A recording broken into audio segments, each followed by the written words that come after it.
Olá, queridos telespectadores que estão assistindo aqui ao nosso 7º podcast. Sejam muito bem-vindos e bom. No podcast de hoje nós iremos terminar o livro O Grito Lancinante de uma Alma e depois nós iremos terminar com uma música. Hoje não teremos oração, porque vai demorar bastante para terminarmos o livro. Vai ser bem longo o podcast de hoje, em torno de uns 20, 25 minutos. Então é isso. Lembrando, se você está assistindo pelo YouTube, na descrição do vídeo está o nosso link do podcast, do Spotify e do nosso Instagram. Também está o link do Apparitions Plus 2, que é o aplicativo que você pode baixar tanto na Apple Store quanto na Google Play.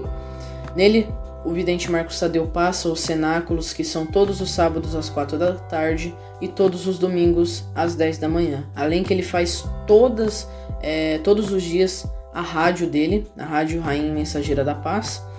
Vou deixar também o site oficial Apparitions TV, que tem a mesma funcionalidade do Apparitions Plus, o aplicativo. A única diferença é que ele é um site que você pode acessar no Google. E ele tem as mesmas funcionalidades do Apparitions Plus 2. Passa as transmissões, certo? E etc. Vou deixar também o site Presente Divino, onde o vidente Marcos Tadeu vende os terços, CDs, DVDs, terços tocados, rosários, Hora da Paz e diversos outros terços e filmes e imagens que ele mesmo faz lá nas aparições de Jacareí.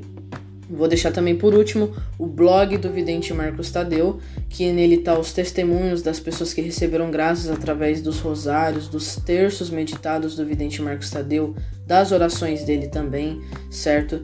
Então é isso, pessoal. Se você também puder se inscrever, ativar o sininho, compartilhar o vídeo com seus amigos aí, vai estar ajudando bastante. Então, bora pro nosso podcast, Vamos agora terminar o livro O Grito Lancinante de uma Alma.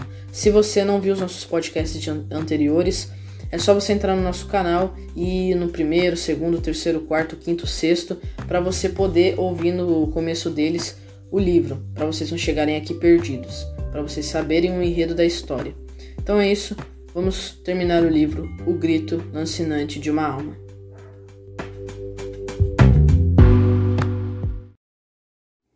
Mas por que lhe conto isto?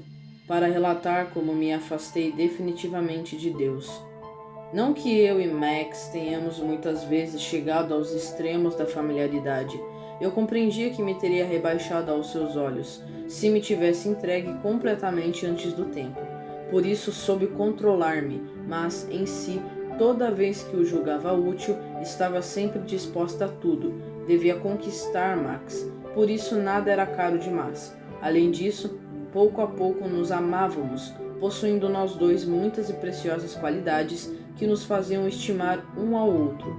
Eu era hábil, inteligente e de agradável companhia. Assim segurei Max fortemente na mão e consegui, ao menos nos últimos meses antes do casamento, ser a única a possuí-lo. Nisto consistiu minha apostasia de Deus, elevar uma criatura à categoria de ídolo para mim. Eu em nenhuma outra coisa pode acontecer isto, de modo que abrange tudo, como no amor de uma pessoa de outro sexo, quando este amor fica encalhado nas satisfações terrenas. É isto que forma o seu atrativo, o seu estímulo e o seu veneno, a adoração, que eu tributava a mim mesma na pessoa de Max. Tornou-se para mim religião. Vivida era o tempo em que no escritório eu me insurgia, venenosa, contra os igrejeiros, os padres, as indulgências, contra o resmungo dos rosários e outras bobagens.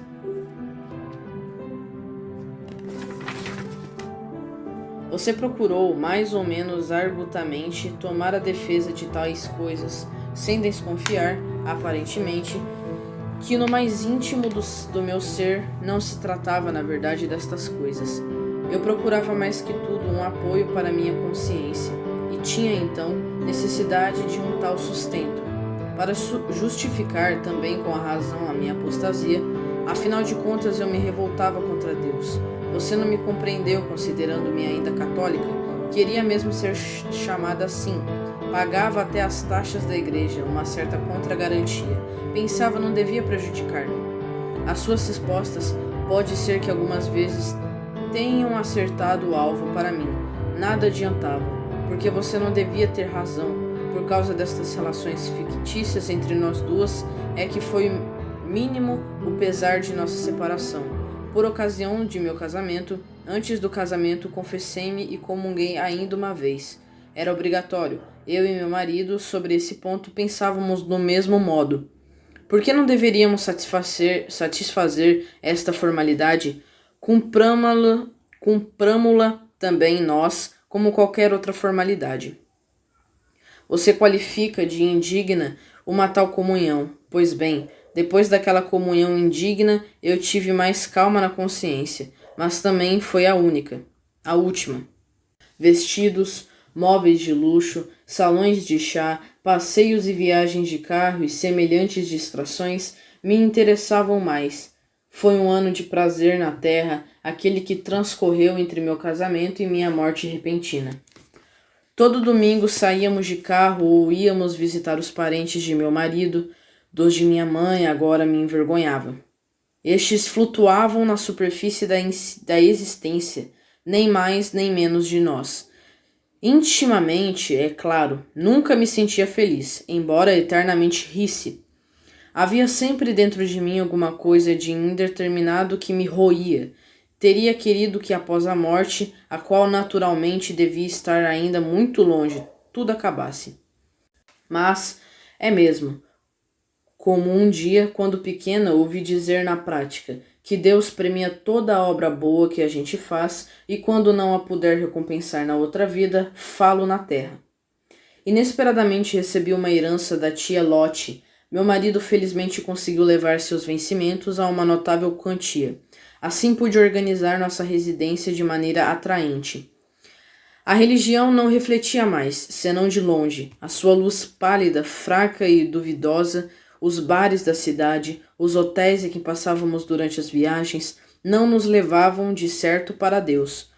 Todos os que frequentavam aqueles lugares viviam como nós, de fora para dentro e não de dentro para fora. Se em viagens de férias visitássemos alguma igreja, procurávamos deleitar-nos com o conteúdo artístico das obras. O clima religioso que inspiravam especialmente aquelas da Idade Média, eu sabia neutralizar, criticando alguma circunstância secundária.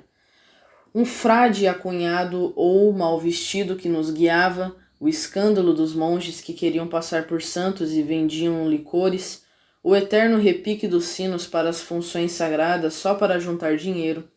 Assim soube continuamente espantar a minha graça, toda vez que ela batia à minha porta. Deixava livre desabafo ao meu mau humor de modo particular sobre certas representações medievais no inferno.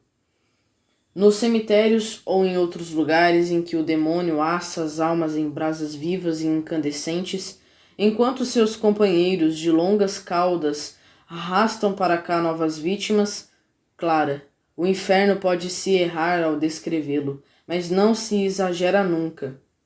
O fogo do inferno eu sempre o ataquei decisivamente, você sabe, como durante uma discussão a respeito. Lhe coloquei um fósforo diante do nariz e lhe perguntei com sarcasmo: tem este cheiro? Você apagou depressa a chama. Aqui ninguém a apaga. E eu lhe digo, o fogo de que se fala na Bíblia não significa tormento de consciência. Não, o fogo é fogo. E deve-se entender literalmente aquilo que disse ele: afastai-vos de mim, malditos, para o fogo eterno. Literalmente. Como pode o espírito ser atingido pelo fogo material? Pergunta você. Como pode sua alma sofrer na terra quando você coloca seu dedo no fogo? A alma de fato não queima. No entanto, que tormento experimenta o indivíduo todo de modo análogo. Nós não estamos espiritualmente ligados ao fogo, segundo a nossa natureza e segundo as nossas faculdades. Nossa alma está privada do seu natural, bater de asas. Nós não podemos pensar aquilo que queremos. Não olhe com espanto para estas linhas de estado que para vocês não significa nada. Me queima sem me consumir. Nosso maior tormento consiste em saber que nós jamais veremos a Deus. Como pode isso atormentar tanto, uma vez que na terra a gente fica tão indiferente, enquanto o punhal está sobre a mesa, nos deixa indiferente. Vê-se que está bem afiado, mas não o experimentamos. Enfie este punhal na sua carne e você começará a gritar de dor. Nós aqui sentimos a perda de Deus, antes somente pensávamos nela. Nem todas as almas sofrem em igual medida. Com quanto maior maldade e quanto mais sistematicamente uma pessoa pecou, tanto mais grave pesa sobre ela a perda de Deus e tanto mais sufoca a criatura de que ela abusou. Os católicos condenados sofrem muito mais do que os de outras religiões, porque estes geralmente receberam e desprezaram mais graças e mais luz. Quando teve mais conhecimento, quem teve mais conhecimento sofre mais durante do que quem conheceu menos. Quem pecou por malícia sofre mais agudamente do que aquele que cai por fraqueza, mas ninguém sofre mais do que mereceu. Se isso não fosse verdade, de modo que tivesse um motivo para odiar. Você me disse um dia que ninguém vai para o inferno sem saber e que isto teria sido revelado por uma santa. Eu me rio disso, mas depois me escondi atrás dessa declaração. Qual nada em caso de necessidade, haverá bastante tempo para voltar atrás. Me dizia secretamente. E é verdade. Realmente, antes de meu inesperado fim, eu não conhecia o inferno como ele é.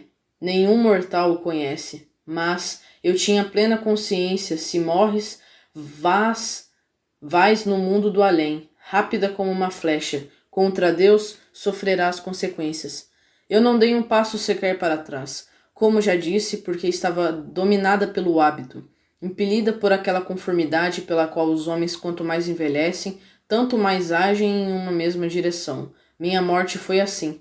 Há uma semana falo conforme a conta de vocês, porque com relação à dor, poderia dizer que já faz 10 anos que queimo no inferno. Há uma semana, portanto, meu marido e eu fizemos um passeio de domingo, o último para mim. O dia surgiu radiante, sentia-me bem como nunca. Invadiu-me um sinistro sentimento de felicidade que serpejou em mim durante todo o dia. Quando de repente, na volta, meu marido foi ofuscado por um carro que vinha em alta velocidade. Perdeu o controle. Jesus me saiu dos lábios, como um arrepio, não como oração, só como grito. Uma dor lancinante invadiu-me toda, comparado com a de agora, uma coisa à toa. Logo perdi os sentidos. Estranho, naquela manhã surgiu em mim de modo inexplicável este pensamento. Poderias ainda uma vez ir à missa? Insistente como um pedido. Claro e absoluto o meu não partiu o fio dos pensamentos. Com estas coisas é preciso acabar de uma vez. Arco com todas as consequências. Agora as sofro. Isto que aconteceu após minha morte, você já o saberá. A sorte de meu marido, de minha mãe, tudo o que aconteceu a meu corpo, o desenrolar de meus funerais, são conhecidos por mim em todos os pormenores, mediante conhecimentos naturais que nós temos aqui. O que afinal acontece na Terra, nós só o sabemos confusamente, mas aquilo que de alguma maneira nos atinge de perto não os conhecemos, nós os conhecemos. Assim vejo também onde você passa seu tempo. Eu mesma me acordei inesperadamente da escuridão. No instante de minha morte, vi como, inundada por uma luz deslumbrante, foi no lugar mesmo onde já via meu corpo. Aconteceu como em um teatro, quando na sala de repente se apagam as luzes. O pano de boca se rasga rumorosamente e se abre uma cena inesperada, horrivelmente iluminada a cena de minha vida. Como em um espelho, minha alma se mostrou a mim mesma. As graças desprezadas da juventude até o último não diante de Deus. Eu me sentia como um assassino diante do qual, durante o processo judiciário, é levada sua vítima desfalecida. Arrepender-me? Nunca. Envergonhar-me? Tampouco. Eu não podia, porém nem sequer resistir-me diante dos olhos de Deus, por mim rejeitado. Não sobrava senão um recurso, a fuga. Como Caim fugiu do cadáver de Abel, assim minha alma foi impelida para longe daquela vista de horror. Isto foi o juízo particular. O juiz invisível disse: afasta-se de mim. Então minha alma, como uma sombra amarela de enxofre, precipitou no lugar do eterno tormento. Assim terminava a carta de Anita, procedente do inferno. As últimas palavras eram quase ilegíveis, de tão deformadas que estavam. A própria carta se incinerou nas minhas mãos. De repente, o que acontecia? Na rude linguagem daquelas linhas que tinha acreditado ler, ressoou um suave toque de sinos. Acordei de sobressalto, estava ainda na cama, em meu quarto. O clarão vermelho da manhã penetrava pela janela. Da paróquia se ouvia o toque da Ave Maria. Não sabia capacitar-me do quanto havia acontecido. Nunca senti tanto o conforto da saudação angélica como após um tal retorno à serenidade da manhã. Recitei lentamente as 3 Ave-Marias. Então tornou-se claríssimo. A ela te deves manter segura, a bendita Mãe do Senhor. Deveis honrar filialmente a Maria, se não queres ter a sorte de uma alma que não verá jamais a Deus. Tremendo ainda pela assustadora noite, vesti-me depressa e corri pelas escadas abaixo, para a capela da casa. Meu coração batia até na garganta. Enquanto ela sussurrava estes versos, devagar e sem nenhuma tonalidade instrutiva, me pareceu que eu lia na minha alma: Deus só basta. Sim, Ele só.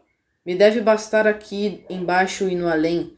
Eu quero um dia possuí-lo no além, mesmo que me custe aqui muitos sacrifícios. Não quero ir para o inferno.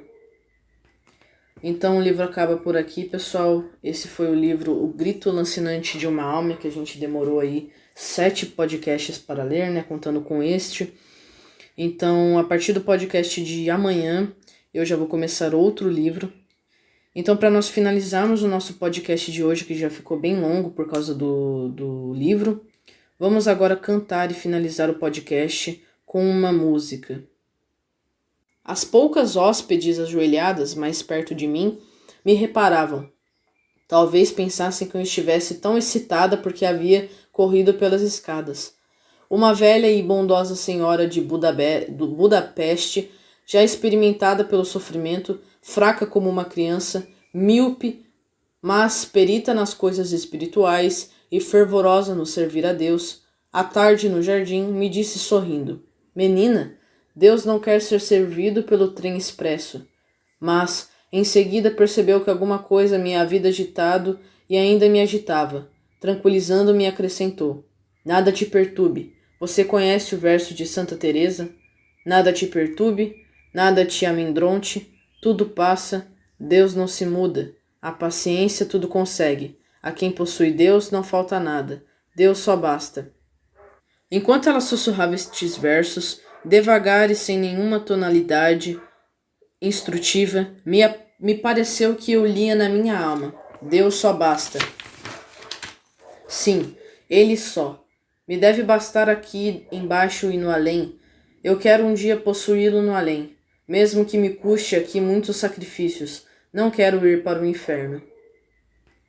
Então o livro acaba por aqui, pessoal. Esse foi o livro O Grito Lancinante de uma Alma, que a gente demorou aí 7 podcasts para ler, né, contando com este. Então, a partir do podcast de amanhã, eu já vou começar outro livro. Então, para nós finalizarmos o nosso podcast de hoje, que já ficou bem longo por causa do livro, vamos agora cantar e finalizar o podcast com uma música.